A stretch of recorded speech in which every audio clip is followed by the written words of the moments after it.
All right, let's talk about one of Docker's most powerful but maybe misunderstood features, the multi-stage build.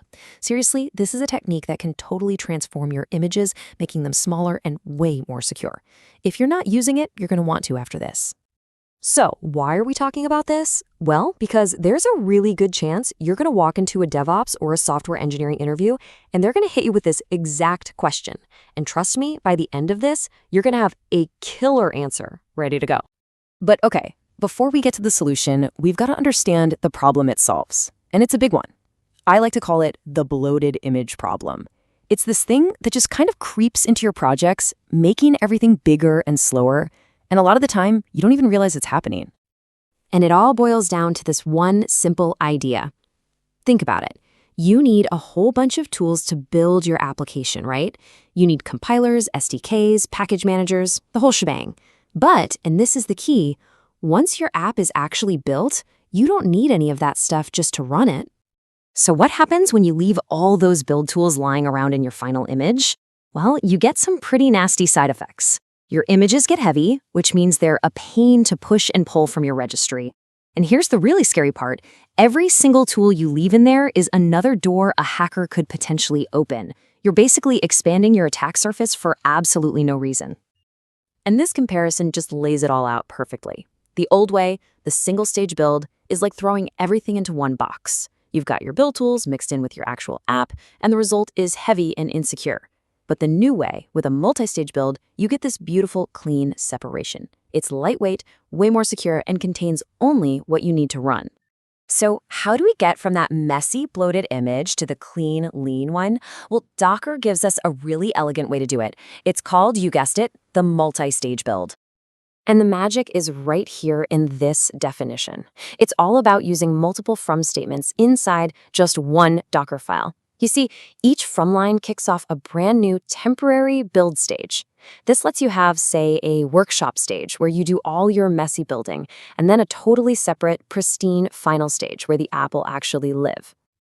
And really, the whole point of this entire process is just so simple and smart. You do all the complicated, heavy lifting in that first stage. Then you just cherry pick the one thing you actually need, the final compiled app, and copy it over to your super clean final stage. Everything else, all those compilers and dependencies, they just get left behind, forgotten. Okay, that's the theory. Sounds great, right? But how does it actually work in practice?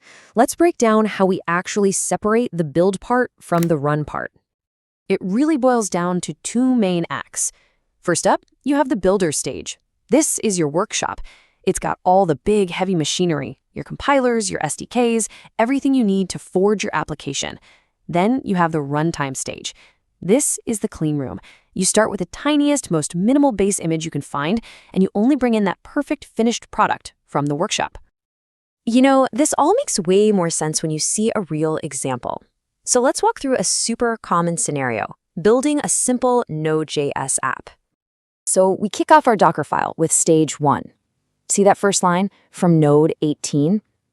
That's us pulling in the full-fat Node.js image. It has everything we could possibly need to build our app. And that little part at the end, as builder, that is so important. We're basically giving this stage a nickname, so we can call it out later. Now, inside our builder stage, we just do our normal thing. We'd copy our code, run an npm install, and then finally run our build command. This command does its magic and spits out our final, ready-to-go application files into a little folder, usually called dist. And now for Act 2. We start a completely new, fresh stage with another from statement. But look at what we're using this time, NGINX/Alpine. This is a teeny tiny Featherlight web server image. We've completely thrown away that big Node.js environment. Why? Because we don't need it anymore. Its job is done. And here it is. This is the line that makes the whole thing work, the magic command. Copy -from equals builder. This is us telling Docker, hey, remember that stage we nicknamed builder a minute ago? Go back to it. Grab that app/dist folder and copy everything inside it into our new clean NGINX stage. It's the handoff. It's the bridge that connects these two separate worlds. So now that you've seen the how, let's just quickly recap the why. Why is this something that everyone considers a modern best practice? The payoff is just huge. You get these dramatically smaller images. You get much better security because you're not shipping your entire toolkit to production. It forces you to think cleanly about what's needed for build versus what's needed for run. And all of this means your CI/CD pipelines get faster and more efficient because smaller images are just quicker to move around and deploy. I really, really want this to sink in. When I say smaller image sizes, I'm not talking about a little 10% trim. It is totally normal to see image sizes drop by 90%, or even more. That is an absolute game changer for your storage costs, your network speeds, everything. So, to wrap it all up, multi-stage builds give you a workflow that is clean, that's optimized, and that is secure. This isn't just some cool trick or a nice to have. It's a fundamental best practice for any serious production-grade application you build with Docker. So I'll leave you with this question. Now that you know the power of multi-stage builds, go take a hard look at your own projects. Is your pipeline as lean, as fast, and as secure as it could possibly be? If the answer is no, well, you now have the exact tool you need to fix that.